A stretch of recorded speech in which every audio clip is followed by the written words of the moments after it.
الله فلا مضل له ومن يضلل فلا هادي له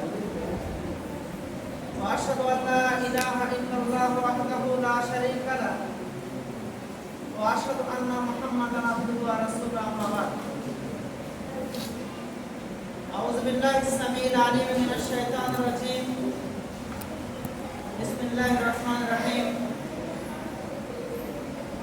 كنتم خير أمة أخرجت للناس تأمرون بالمعروف وتنهون عن المنكر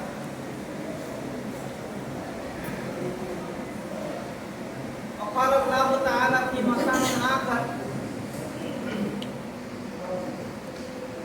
قل هل يستوي الذين يعلمون والذين لا يعلمون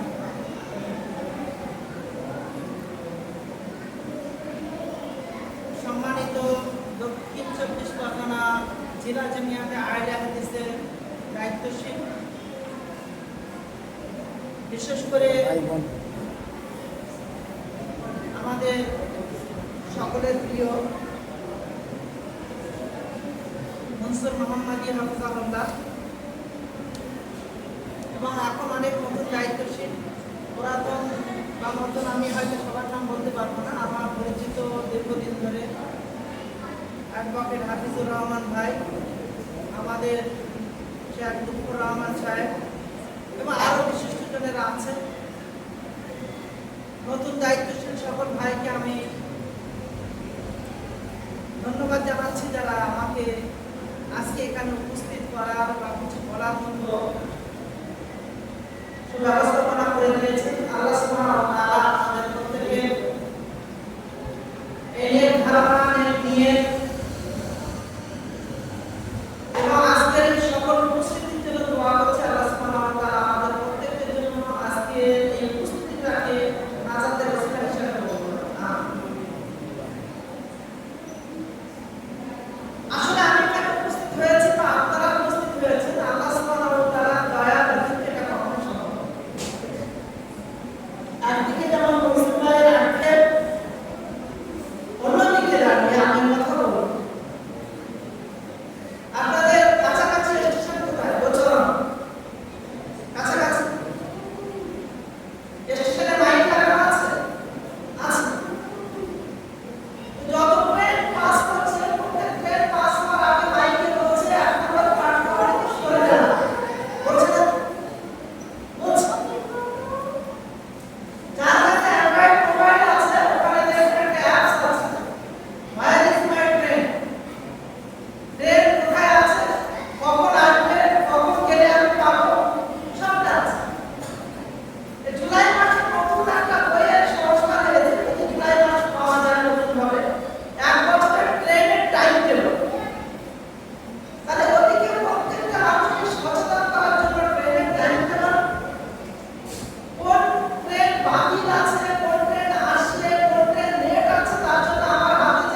ইন্নাল্লাহা ইনদাহুল মুসা ওয়া ইয়ানজিলুল গায়স ওয়া ইয়ালামু মা ফিল আরহাম ওয়া মা তাদরি নাফসুম মাযা তাকসিবু গাদা ওয়া মা তাদরি নাফসুম বিআইয়ি আরদিন তামুত ইন্নাল্লাহা আলিমুন খাবীর।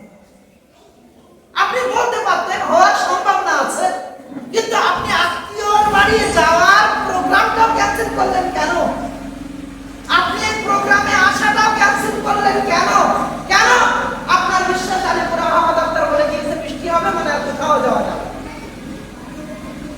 আপনার আকীদা চেয়ে তো আব্দুল মুত্তালিবের আকীদা ভালো ছিল, আপনার আকীদা চেয়ে তো মুশরিকিনে মক্কার আকীদা ভালো ছিল।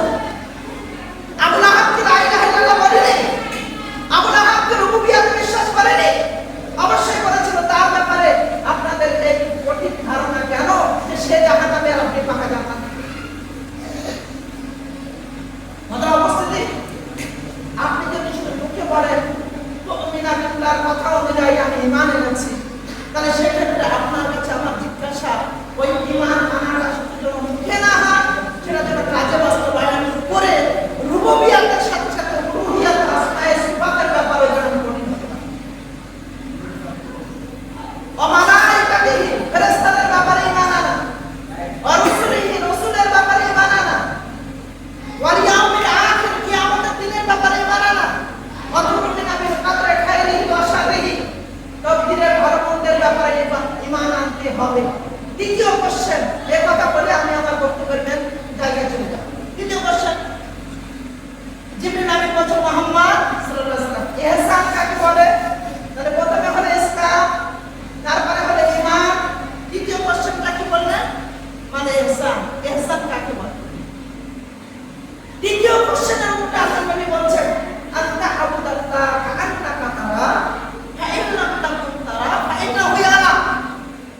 তুমি এমন ভাবে ইবাদত করো যে তুমি আল্লাহকে দেখছো। বলো আমার সাথে বলো, আনতা আবুদাল্লাহ কাআন্নাকা তারা ফাইন লাম তাকুন তারা ফাইন্নাহু ইয়ারাক। তুমি এমন ভাবে ইবাদত করো যে তুমি আল্লাহকে দেখছো। আর যদি তোমার মনে হয় তুমি আল্লাহকে দেখতে পাচ্ছ না, তাহলে এটা মনে করো আল্লাহ তোমাকে দেখছে।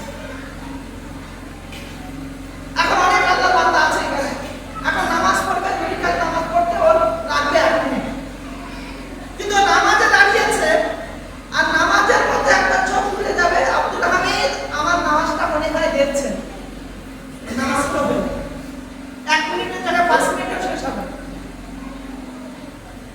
আছে না নেই? সে শিক্ষক ছাত্রের ক্ষেত্রেও আছে, সমাজের ইমাম সাহেবের নজরে যদি কেউ পড়ে সেক্ষেত্রে আমরা দেখতে পাই। তাহলে তো এই কথাটার কোনো মূল্য নেই। আনতা আবুদাল্লাহ কাআন্নাকা তারা ফাইন লাম তাকুন তারা ফাইন্নাহু ইয়ারাক। তুমি এমন ভাবে ইবাদত করো যে আল্লাহকে তুমি দেখছো। যদি এটা মনে হয় তুমি আল্লাহকে দেখতে পাচ্ছ না, তাহলে তুমি মনে করো আল্লাহ তোমাকে দেখছে। এই তিনটের উপরে আমরা করতে পারবো ইনশাআল্লাহ। দ্বিতীয় নাম্বার, দক্ষিণ 24 পরগনা জেলা জমিয়াতে আহলে হাদিস আলহামদুলিল্লাহ যা কাজ করছেন, যথেষ্ট করছেন। এই ব্যাপারে আমার কিছু সুপরামর্শ থাকবে ছোট ভাই হিসাবে। যদি মনে হয় যে পরামর্শগুলো নেওয়ার, আজকে আমি আলাদা করে বক্তব্য দেব না, আমার যেটা মনে হয়েছে, মনে হওয়া কথাগুলো আপনাদেরকে বলছি। যদি মনে হয় এর থেকে কোনো রাস্তা বাইর হবে, তাহলে ভাইয়ের কথাটা নেবেন। আর যদি মনে হয় রাস্তা বাইর হবে না, তাহলে মনে করবেন যে এসব হবে। প্রথম নাম্বার কথা হলো, দক্ষিণ 24 পরগনার আহলুল হাদিসদের মধ্যে আবেগটা অনেক বেশি দেখেছে। ওয়াল্লাহি কিছু সচেতন মানুষ ছাড়া বেশিরভাগ মানুষদের মধ্যে আবেগটা খুব বেশি দেখেছে। আবেগ দিয়ে ইসলাম হবে না, বিবেক দিয়ে ইসলামের কর্মকাণ্ড বাস্তবায়ন করতে হবে। সেক্ষেত্রে আপনি বলতে পারেন, আমাদের সম্পর্কে যখন কেউ কোনো বিরুদ্ধে কথা বলে, আমরা খুব সুন্দরভাবে সেটা গ্রহণ করি। আর একই ধারায় যদি চলতে থাকে, তাহলে মনে হয় মনসুর মোহাম্মদী কাজ করছে না। কিন্তু বিরুদ্ধে কথা বলো, কারণ একটা বিরুদ্ধে বলে দাও, ওই জমানায় কি একটা বিরুদ্ধে বলো, ওখানে কি অমুকের বিরুদ্ধে বলো, এখানে কি হানাফিদের ঠাস দিয়ে দাও, ওখানে কি শিয়াদের কাজল করে দাও, ওখানে কি অমুক করে তমুক করে হাজার কথা। তাহলে তো মনে হবে যে সত্যি বাজার গরম। সবচেয়ে প্রথম আপনাকে মনে করতে হবে, আমরা না চরমপন্থী, না আমরা শিবিরপন্থী, আমরা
জামিয়া সালফিয়া নানার সারা বিশ্বে তার দাওয়াত ছড়িয়ে আছে। শুধুমাত্র কাদের বিরুদ্ধে? এই চরমপন্থীদের বিরুদ্ধে। শুধুমাত্র কাদের বিরুদ্ধে? এই ইখওয়ানিদের বিরুদ্ধে। শুধুমাত্র কাদের পক্ষে? সালাফি এবং মানহাজের দিক দিয়ে যারা মজবুত তাদের পক্ষে। আমাকে আগে দেখতে হবে এই ব্যক্তিটা মানহাজে কিনা।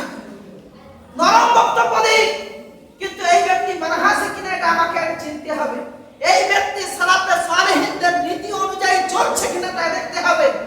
তা না হলে তার বক্তব্য নেওয়া যাবে না, তার বক্তব্য শোনা যাবে না। এই ব্যাপারে যদি সচেতন না হয় তাহলে আমাদের সমাজ কি বলে, এই আবেগী মুসলমানরা কি বলে?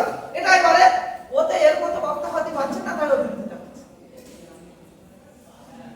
আল্লাহে আর কিছু না পারি, কমসে কম এই জ্ঞানটা কিছুটা হলেও অর্জন করতে পেরেছি। মানসুর মোহাম্মদীকে ডেকেছি, লুৎফুর রহমান সাহেবকে ডেকেছি, হাফিজুর রহমানকে ডেকেছি, কিন্তু এই সমাজের আপনাদের নজরে অনেক বড় বড় বক্তা, তাদেরকে কিন্তু কোনোদিন আমি আমার স্টেজে রাখি। আপনি বলতে পারেন যে কেন ডাকেননি, ছোট বড় গ্রামেও ডাকেন, বলতে পারেন কেন ডাকেন। প্রথম দিন থেকে আমার মনে হয়েছে এদের মানহাজ ঠিক, প্রথম দিন থেকে মনে হয়েছে এরা চরমপন্থী, প্রথম দিন থেকে মনে হয়েছে এরা সঠিক রাস্তা থেকে বিচ্যুত, এটা সালাফে সালেহিনদের রাস্তা হবে। ঠিক সেই জায়গায় দাঁড়িয়ে আপনাদের কাছে আমার ওসিয়ত থাকবে বা নসিহত যেটা মনে করেন, আবেগ দিয়ে নয়, বিবেক দিয়ে ইসলামের বিশ্লেষণ করতে হবে। বিবেক যতক্ষণ না লাগাবে, বড় বড় নরম বক্তব্য দিয়ে কিছু হবে না। খুব নরম বক্তব্য দিয়ে সরল সাদাসিধে ভাষায় আমার পূর্বে যে ভাই যেমন একটু একটু করে ইবারত করছিলেন আর তরজমা করছিলেন, এই তরজমার মাধ্যমেই হবে। কবে দিল্লিতে একটা খাওয়া দাওয়ার দায়িত্ব এই গ্রামের লোক নেবে, তখন একটা প্রোগ্রাম হবে তার জন্য না।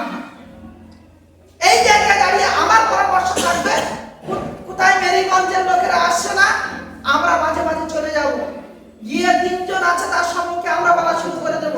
তারা যদি বাধাপ্রাপ্ত করে তখন আমি দেখাই গেলাম না, কিন্তু আমাদের উদ্দেশ্য হবে 2 জন 3 জন 5 জন 7 জন নিয়ে আল্লাহ সুবহানাহু ওয়া তাআলা আমার আপনার দাওয়াতকে কবুল করে নেবেন।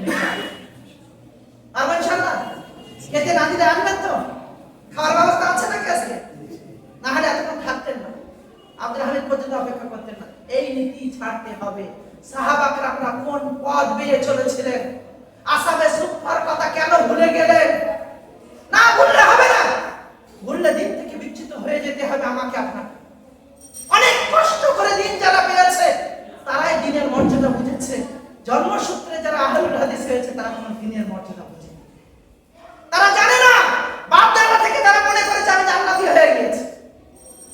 হাফিজুর রহমান সাহেবের ছেলেও যদি অ্যাডভোকেট দাবি করে, পিঠের চামড়া থাকবে? থাকবে? অ্যাডভোকেট হতে গেলে তো একটা ল পড়তে হবে, না পড়ে তো হবে না।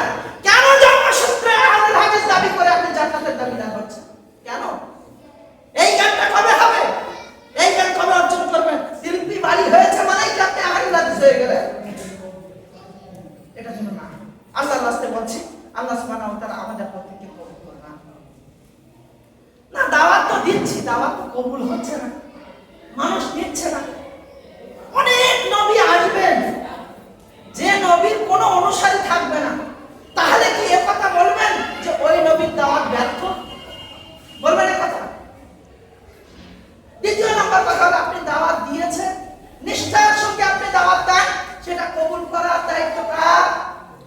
কোথা থেকে কবুল হবে? একটা হাদিস বললে বুঝতে পারবেন, অনেক বলেছি এগুলো। আল্লাহ নবী সাল্লাল্লাহু আলাইহি ওয়াসাল্লাম একটা থিম ছিল, কালকে কলকাতা বাক্সার কাছে একটা মিটিং এ ছিলাম, নিজামিয়া উন্নয়ন বোর্ডের একটা মিটিং এ।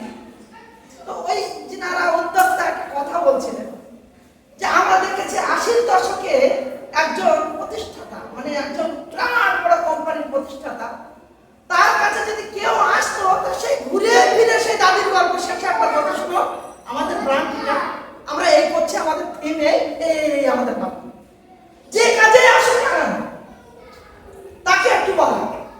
তা আল্লাহর নবী জনাবে মুহাম্মদ রাসূলুল্লাহ থিমও কিন্তু এটাই ছিল, যাকে দেখা হতো শেষে একটু দাওয়াত। বাংলাদেশের একজন প্রখ্যাত ব্যক্তি, সবাই চেনেন আপনারা, ডক্টর আসাদুল্লাহ গালিবের নাম শুনেছেন? কোনদিন সাক্ষাৎ হয়েছে? আল্লাহ কবুল করুন। দেশীয় অবস্থা ভালো নয়, সাক্ষাতের অবস্থা ভালো নয়, কোনদিন হবে কিনা জানি না। তো সেই জায়গায় দাঁড়িয়ে কোনদিন যদি আত্মীয়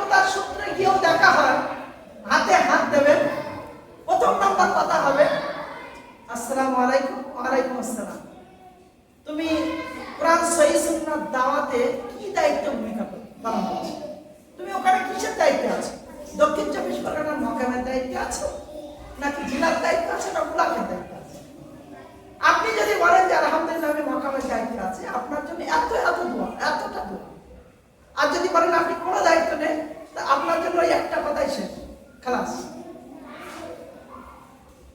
তা আমি দেখেছি নবী সাল্লাল্লাহু আলাইহি ওয়াসাল্লামের আদর্শ এনাদের মধ্যে, আর তার ফল আমরা চোখে দেখতে পাচ্ছি না, পাই না। তা আল্লাহর নবী যাকে দেখা হতো সবাইকে দাওয়াত দিতেন। হামজা রাদিয়াল্লাহু তাআলা আনহুকে একাধিকবার দাওয়াত দিয়েছেন, আবু জাহেলকে দাওয়াত দিয়েছেন, কিন্তু হামজা কবুল করেনি সেদিন পর্যন্ত। একদিন হঠাৎ আবু জাহেলকে দেখে আল্লাহর নবী দাওয়াত দিয়েছেন, আবু জাহেল বলো লা ইলাহা ইল্লাল্লাহ, বলো এক আল্লাহ ছাড়া কোনো সত্য উপাস্য নেই, তুমি সফল হয়ে যাবে। আবু জাহেল বলছে প্রতিদিন এই ঘ্যাস করা কথা ভালো লাগে না, বলে নবীর উপরে এক পাথর তুলে আক্রমণ। আল্লাহর নবী সেই পাথরের আঘাতে রক্ত ঝরঝর করে ঝরছে। কিছুক্ষণ পরে সেই রাস্তা দিয়ে হামজা রাদিয়াল্লাহু তাআলা আনহু ততক্ষণ দিনে রাদিয়াল্লাহু তাআলা আনহু ছিলেন না, হামজা যাচ্ছেন। এখন আল্লাহর নবীর এই রক্ত মাখা অবস্থা দেখে জিজ্ঞাসা করছেন, ভাই তোমার এই অবস্থা কেন? তখন আল্লাহ নবী সাল্লাল্লাহু আলাইহি ওয়াসাল্লাম বলছেন, আবু জাহেলকে দাওয়াত দিয়েছে, আমার দাওয়াত কবুল তো করলো না, উল্টা আমার উপর আক্রমণ করে। তখন হামজা বলছে, আর কিছু করোনি তো? না কিছু করিনি। তুমি উল্টো পাল্টা বলোনি তো? না কিছু করিনি। এর জন্যই মারলো? বলছে হ্যাঁ এর জন্য মেরেছে। আচ্ছা দেখছি। আবু জাহেলকে খুঁজতে বাইরে হলেন কে? হামজা। তৎকালীন সময় আরবদের নীতি ছিল যে আপনি অন্যায় করেছেন, যার উপরে অন্যায় করেছেন তার বাড়িতে যদি আবার এসে আশ্রয় নেন, তাহলে ওটা আপনার ক্ষমা চোখে দেখা, তাহলে ও ভুলটা বুঝতে পারবে। হামজা তো আবু জাহেল তো পলায়ন করেছে। এদিকে হামজা যখন আবু জাহেলকে খুঁজে পেলেন না, আল্লাহর নবীর কাছে এসে বলছেন, সামান্য এই কারণে তোমাকে মারা হলো, ঠিক আছে তুমি যে দাওয়াত দিয়েছিলে ও দাওয়াত আমি গ্রহণ করলাম, আশহাদু আল্লা ইলাহা ইল্লাল্লাহ ওয়া আশহাদু আন্না মুহাম্মাদান আবদুহু। আশা রাখেন যে হয় আল্লাহ এখনই দেখাবেন, না হলে আল্লাহ এর মাধ্যমে আমার কোনো বড় মুসিবত থেকে বাঁচাবেন, আর না হলে আল্লাহ এটাকে মুআক্খার করে দিয়েছেন, পিছিয়ে দিয়েছেন আমার আখিরাতের দরজা বৃদ্ধি করার জন্য। আমি কি বিশ্বাসী হতে পারবো? আল্লাহ রাসূলের রাস্তা আমি অবলম্বন করব। আমার দাওয়াত আল্লাহর সন্তুষ্টির জন্য হতে পারে। আল্লাহ আমার দাওয়াতে আল্লাহ আবু লাহাব আর উমারের মতো কাউকে একটা দাওয়াত সাথে সাথে কবুল হয়ে গেল, আর না হতে পারে আল্লাহ এটাকে একটু পিছিয়ে দিলেন। তায়েফবাসীদের মতো আল্লাহ আমার কম আমার কথা হয়তো বুঝতে পারে, আমার আশাবাদী এরা ইমান না আনলেও এদের সন্তানরা ভালো কিছু হবে। আল্লাহুম্মা হাদি কওমি ফাইন্নাহুম লা ইয়ালামুন। তায়েফ সেদিন ধ্বংস হয়ে যেত, উমরা করতে গিয়ে তো তায়েফ দেখা হতো না। পুরো তায়েফবাসী আল্লাহর নবীর দাওয়াত কবুল করেছেন, একটু দেরি হয়েছে। আর তাও যদি না হয়, এটা মনে করব আল্লাহ এর মাধ্যমে আমার মর্যাদাকে বৃদ্ধি করবেন। বিশ্বাস করবেন ইনশাআল্লাহ? হবে ইনশাআল্লাহ? দাওয়াত দিতে কেউ পিছাবেন? দাওয়াত দেওয়ার আগে একটাই শর্ত, যে দাওয়াতটা দেবেন সেটা যেন নির্ভেজাল হয়। আমি সাঁতার কাটতে পারি না, আমি যদি সাঁতারু হই তাহলে আমি কোনো ডুবন্ত ব্যক্তিকে বাঁচাবো, আলহামদুলিল্লাহ। কিন্তু আমি সাঁতার কাটতেই জানি না, আমি যদি কোনো ডুবন্ত ব্যক্তিকে বাঁচাতে যাই আমি কিন্তু মানব। এই জন্য বলছি, আলেমরা আমাদের কাছ থেকে ছোট্ট একটি শব্দ শুনুন, নির্ভেজাল অথেন্টিক ভাবে জানুন, জানার পরে সেইটা আপনার কোনো ভাইয়ের কাছে পৌঁছানো পারবেন ইনশাআল্লাহ। বাল্লিগু আন্নী ওয়ালাউ আয়া। দুনিয়ার শহরত নয়, মর্যাদা কার পক্ষ থেকে হয়? আল্লাহর পক্ষ থেকে। এই বিশ্বাসটা করুন। আমি মাঝে মাঝে বলি এগুলো গল্প নয়। আমি উত্তর 24 পরগনার ঘটনা যদি বলি, যখন হারেক হয়ে এসেছি ৬২টা মসজিদ ছিল। কটা বললাম? ৬২টা। একদম নিবেদিত প্রাণ ভাইদেরকে পেয়েছি সাথে। ৬২টা জামাত ছিল। যখন নতুন নতুন এটা বলা শুরু করলাম, এটা করা যাবে না, ওটা করা যাবে না, ওটা করা যাবে না, তখন সব মসজিদে রেজুলেশন হলো এই মর্মে, আব্দুল হামিদকে এই মসজিদের মেম্বারে উঠতে দেওয়া হবে, ইল্লা মাশাআল্লাহ দুটো একটা মসজিদ বাদ দিয়ে। এখন মসজিদের সংখ্যা 95। যে জিনিসগুলো নিয়ে সেদিন লড়াই হয়েছিল, আজকে প্রত্যেকটা জিনিসটা ক্লিয়ার, কোনো বিষয় নেই। 95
শেষে পরীক্ষায় সে রাহিবকে বেছে নিল এবং তাতে সে মনে করলো যে আমি সঠিক জায়গায় আছি। পরবর্তীতে ওই বাচ্চাটিকে মারার জন্য কত রাস্তা বের করেছিল সেই রাজা। কি হলো, কি হয়েছিল? শেষে একটাই মাত্র কথা, এক কাজ করো, আমাকে নিয়ে তো এত মাথা ব্যথা। সেদিন ওই পশুটা যে মন্ত্র দিয়ে মরেছিল, মারা হয়েছিল, তিনি মেরেছিলেন।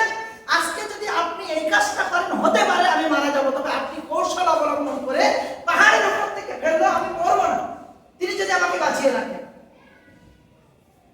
সমুদ্রে ডুবিয়ে দিতে চাইলে আমি মরবো না, তিনি যদি বাঁচান, তবে আমি একটা মন্ত্র শেখাচ্ছি, এই মন্ত্র অনুযায়ী যদি আপনি চলেন, হতে পারে তিনি আমাকে শেষ করে দেবেন। বিসমিল্লাহি হাযাল গোলাম, এই বলে আপনি পাথর নিক্ষেপ করুন, তবে আমার একটা শর্ত, যে আপনার মন্ত্রিসভার সবাইকে এক জায়গায় করে ওর এই কাজটা করুন। রাজা তো দেখছে আমার পথের কাঁটায় একে সরাতে পারলেই বাঁচা, তাই করলো। মারতে গেলেন কাকে? একটা বাচ্চাকে। আর ওখানে উপস্থিত প্রত্যেকেই ঈমান নিয়ে আসতো তার উপরে আল্লাহ। কি জানি বাচ্চাটাকে সমুদ্রে ডুবাতে গেল, মারতে পারলো না। পাহাড়ের উপর থেকে নিক্ষেপ করে মারতে পারলো না। আগুনে ফেলে দিয়ে মারতে পারলো না। আর আজকে কি এমন মন্ত্র পড়া হলো কার নাম নিয়ে, কেউ মারাই গেল। উপস্থিত জনতা যদি তাফসীরের মধ্যে দেখেন, তাহলে 3000-এর অধিক মানুষ ঈমান নিয়ে আসে। আমার কাছে কথা হলো, দাওয়াত কার জন্য দেওয়া হচ্ছে আর আল্লাহ কবুল কোথায় করছেন, এই বিশ্বাসটুকু করতে হবে। তিলপি গ্রামে দাওয়াত দিয়েছি, মেরিগঞ্জে সেই দাওয়াত কবুল হতে পারে ইনশাআল্লাহ। এই বিশ্বাসটুকু আমরা পাবো। আর দাওয়াত দেওয়ার ক্ষেত্রে আমরা ঐক্যবদ্ধ থাকবো ইনশাআল্লাহ। হতে পারে আপনার চিন্তনের সঙ্গে আমার চিন্তন নাও মিলতে পারে, না মিলতে পারে। ব্যক্তিগত পর্যায়ে আপনার সঙ্গে আমার ঝামেলা থাকতে পারে, কিন্তু আমাদের মূল উদ্দেশ্যটা কি? মানুষের কাছে সঠিক দিনকে পৌঁছানো। আল্লাহ সুবহানাহু ওয়া তাআলা তার নবীর মারফত না দিনারের ওরাসাত রেখে গিয়েছেন, না দিরহামের ওরাসাত রেখে গিয়েছেন। ওরাসাতটা কি? দিনের ওরাসাত রেখে গিয়েছেন। আর আমাদের কাজ হলো সেই দিনটাকে মানুষের কাছে পৌঁছানো। এই কাজটা যদি না করি, তাহলে আল্লাহ প্রদত্ত আযাব যখন তখন এসে আমাকে আপনাকে পাকড়াও করে। এই কাজটা যদি না করি, আমি ধ্বংস হয়ে যেতে পারি। এই কাজটা যদি না করি, তাহলে এই আমার শিক্ষাটা আমার জন্য বৃথা হবে। আমার ভাই যেটা একটু আগে বলছে, আরে নূহ আলাইহিস সালামের ভাবনাটা একটু মাথায় রাখেন। একবার দুইবারের কথা। আল্লাহকে বলছে, আল্লাহ গো, ইন্নী দাওয়াতু কওমি লাইলা ওয়া নাহারা, আমার কওমকে রাত্রি দাওয়াত দিয়েছি, দিনে দাওয়াত দিয়েছি। সুম্মা ইন্নী আ'লানতু লাহুম ওয়া আশরাতু লাহুম ইশরারা, প্রকাশ্য ডেকেছি, গোপনে গোপনে গিয়ে বুঝিয়েছি। দাওয়াতুহুম জিহারা, আবার ঘোষণা দিয়ে ডেকে বলেছি। কি করেছে জানেন আল্লাহ? ওয়া ইন্নী দাওয়াতুহুম, যখন যখন দাওয়াত দিয়েছি, তাকফিরা লাহুম জাআলু আসাবিয়াহুম ফি আযানিহিম ওয়াস্তাগসাউ সিয়াবাহুম ওয়া আসাবু ওয়াস্তাগফারু ইস্তিগফার, আমার কথা শুনবে না বলে মাথার উপর দিয়ে কাপড় দিয়ে নিয়েছে, আঙুলগুলো কানে ভরে দিয়েছে, যাতে করে আমার কথা না শোনে। আমার আক্ষেপ, আল্লাহ গো, এত বুঝিয়ে ওরা শুনলো না। আরো কি বলেছেন জানেন আল্লাহ? ওয়াকালু, তারা ঘোষণা করেছে আমার সম্মুখে, লা তাযারুন্না আলিহাতাকুম ওয়া লা তাযারুন্না ওয়াদ্দা ওয়া লা সুওয়া ওয়া ইয়াগুস ওয়া ইয়াউক। খবরদার, নূর কথা শুনো না। তোমরা তোমাদের প্রভুকে বাঁচাও, ওয়াদকে বাঁচাও, সুওয়াকে বাঁচাও, ইয়াগুসকে বাঁচাও, ইয়াউককে বাঁচাও, নাসরাকে বাঁচাও। আপনার কাছে আমার জিজ্ঞাসা, নূর মতো দাওয়াত কি আপনি দিয়েছেন? 900 বছরের 40 জনের মতো ব্যক্তি ঈমান পেয়েছিল, ঈমান আনয়ন করেছিল। আপনি 56 বছর বয়সে কি 50 বছরের জীবনে কি 30 বছরের জীবনে যদি প্রচেষ্টা করতেন, আমার মনে হয় তার চেয়ে বেশি অধিক মানুষ আপনার পিছনে ছিল। হ্যাঁ, যে নিজের দিকে ডাকছে প্রভু বলে, যে নিজের ইবাদতের জন্য মানুষকে ডাকছে, তার জন্য লোক হচ্ছে অনেক কথা হচ্ছে না, বলে না। সেই জায়গায় সঠিক দাওয়াতটা যদি দিতাম, তা হতো না।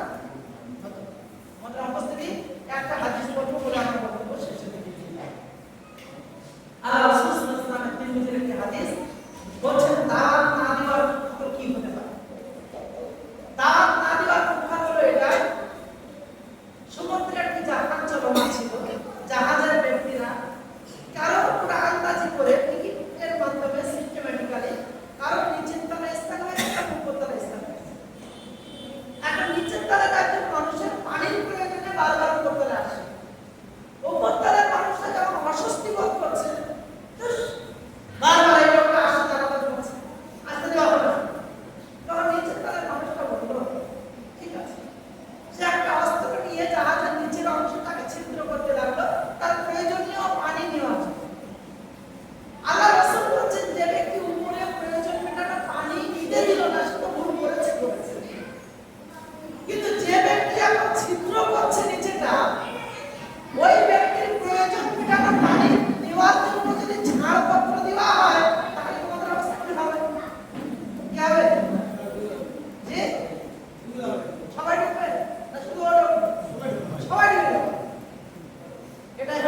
নবী রাস্তাতে বের হওয়ার পর এই ঘটনা আমার সঙ্গে ঘটেছে। আল্লাহ নবী বলছে, জানোটা কে? জানোটা কে? কে বলো তো? ওটাই হলো কথা। তারপরে অনেক সাহাবী নিচের থেকে আগ্রহ জন্মালেন যে আমরা আল্লাহ জানি। একবার দেখো, আমি তাদের গল্প শুনে সবার মনে হলো একবার আমিও চোখে দেখতে চাই। কোনোদিন সেই লোকটা হয় আমার বলা উদ্দেশ্য এটা। তার নেতৃত্বে নবী সাল্লাল্লাহু আলাইহি ওয়াসাল্লামের খিদমতে নবী সাল্লাল্লাহু আলাইহি ওয়াসাল্লামের কাছে জানার আগ্রহ নিয়ে অতিমাত্র তুফানে সে তার লক্ষ্য থেকে দূরে সরিয়ে দিয়েছে। কোনোদিন তার লক্ষ্যহীন ছিল না। তার লক্ষ্য ছিল নবী মুহাম্মদ রাসূলুল্লাহ সাল্লাল্লাহু আলাইহি ওয়াসাল্লামের কাছে যাওয়া। সেই লক্ষ্য পুরো হয়ে গেল, মাঝখানে অনেক ঘটনা হয়ে গেল। তাহলে আমাদের লক্ষ্য যদি না থাকে, লক্ষ্যহীন নৌকা কোনোদিন তার কিনারায় পৌঁছাবে না। আমাদের একটা লক্ষ্য হোক, বছরের একটা লক্ষ্য হোক, মাদ্রাসাগুলোর একটা লক্ষ্য হোক, আমাদের দাওয়াতের একটা লক্ষ্য হোক, আমরা কিভাবে এটাকে সাজাবো এটা একটা লক্ষ্য হোক, একটা সিলেবাস হোক, একটা চিন্তন হোক, সব একদিনে হবে না। তবে আশা করতে পারি আমি কিছু না করে পারি এখন আর এই বিক্ষিপ্তভাবে কিছু না করে একটা আর্কিটেক্ট ইঞ্জিনিয়ারের কাছ থেকে একটা সুন্দর করে প্ল্যান পলিসি তৈরি করে কম্পিউটারে সেভ করে মনে যায় আমার সন্তানটা এসে পরপর ওই অনুযায়ী যদি ভালো হয় তাই নাকি আমি পাবো। হবে ইনশাআল্লাহ। কেউ থাকবেন না কিন্তু নিয়ে দায়িত্ব নিয়ে বলতে পারবেন কতদিন বেঁচে থাকবেন? পারবেন না। তা আসুন একটু সবাই মিলে চেষ্টা করি। আসুন, আল্লাহ নবী বলছেন সবাই যদি মাতব্বর হয়ে যাব তাহলে কিন্তু কাজ কিছু হবে না। আমার চেয়ে এই লোকটার জ্ঞান অনেক বেশি, এই লোকটার চেয়ে যদি আপনার জ্ঞান অনেক বেশি হয়ে যায় তো সেক্ষেত্রে আপনাকে কিছু জিনিস থেকে শিক্ষা নিতে হবে। ব্যাস এটাই আসল কথা। বলবো না কেন বলবো? একটা শেষ কথা বলবো। খিদে হয়েছে আল্লাহ নবী সাল্লাল্লাহু আলাইহি ওয়াসাল্লামের বদর যুদ্ধে পাকাকৃত মুশরিক তারা অত্যাচার করেনি, বলেছিল মক্কাকে বিতাড়িত করার জন্য অত্যাচার কি হবে। বদর যুদ্ধে যখন মুসলমানরা জয়লাভ করলো তাদের হাতে পাকা হলো কতজন? 70 জন। সেই 70 জনের ব্যাপারে আল্লাহর নবী খুব ভালো করে শুনলেন। সেই 70 জনের ব্যাপারে আল্লাহর নবী পরামর্শ চাইছেন। তোমার কি পরামর্শ আছে? বলছে আল্লাহর নবী ওরা যা অন্যায় করেছে দুনিয়ায় বেঁচে থাকার অধিকার ওদের নেই। যার আত্মীয় তার হাতে দিয়ে দেন, কচু করা করে দেন। ওই ভাষাটা বলছে যে আবার আমাদের আওয়াজ। তারপরে পরে আবু বকরকে জিজ্ঞাসা করা হচ্ছে, আবু বকর তুমি কিছু বলবে ব্যাপারে? আল্লাহ নবী দরকার নেই, কিছু ফাইন লাগিয়ে দেন আর আমাদের বাচ্চাদেরকে একটু পড়িয়ে শিক্ষা অর্জন করিয়ে দেবেন। আল্লাহ নবী কার পরামর্শ নিলেন? ওমরের পরামর্শ নিলেন। উহুদের যুদ্ধে যখন ঘটে গেল 70 জন মুসলমান শহীদ হলেন। পাকা বলতে কতজন কাফের ছিল? 70 জন। উহুদের যুদ্ধে শহীদ হয়েছে কতজন? 70 জন মুসলমান। আল্লাহ সুবহানাহু ওয়া তাআলার পক্ষ থেকে ওমরের ব্যাপারে আয়াত অবতীর্ণ হচ্ছে, সেদিন ওমরের সিদ্ধান্ত সঠিক ছিল। আজকে ওমর না হয় যদি আপনি হতেন তাহলে আপনি বলবেন যে আমি ওমরকে থাকবই না। তাহলে মোহাম্মদ সাল্লাল্লাহু আলাইহি ওয়াসাল্লাম দেখেছো আমি সেদিন বলেছিলাম মেরিদা তো মারিনি আর আজকে এই এত ক্ষতি হয়ে গেল। ও মোহাম্মদের দাদা আমি খাবো বলেছিলেন ওমর? কি বলবেন বলেছিলেন? বলেননি। শয়তান খুব অসহসে দেয়নি, অনেক অসহসে দেখিয়েছিল, কিন্তু ওমর রাদিয়াল্লাহু তাআলা এর কথা বলেনি। আজকে আমাদের কিছু একটা ঘটে গেলে ব্যক্তিগত সমস্যা থাকতে পারে, তাই বলে একটা পুরো টিমের কাজকে নষ্ট করে দেবো, পুরো টিমকে নষ্ট করে দেবো, পুরো একটা কর্মকাণ্ডের উপরে বাধা খাটাবো। কেন এটা হবে মুসলমান? তারা এটা কিভাবে সম্ভব হতে পারে? না এটা যেন না হয়। এ ব্যাপারে আমাকে উমরের মতো সিদ্ধান্তে আসতে হবে না। ঠিক আছে, আল্লাহ নবী যেটা ভালো বুঝেছিলেন সেটা প্রমাণ করেছিলেন। সেটা ভুল হতে পারে, ভুল হলে আল্লাহ সুবহানাহু ওয়া তাআলা কোনদিন আমাকে সেই ক্ষমতার আসনে বসাতে পারেন। সেদিন আমি সঠিক সিদ্ধান্ত নেব হবে না, সেদিন আপনি সঠিক সিদ্ধান্ত নিতে পারবেন না। এটা মনে রাখবেন, মজলিসে শুরার মাধ্যমে কাজ করতে হবে, ভুল ত্রুটি মার্জন এইভাবেই এগিয়ে যেতে হবে ইনশাআল্লাহ। আর কিছু পরামর্শ ছোট ভাই হিসেবে দিলাম এবং আমি খুব ওয়াদা করব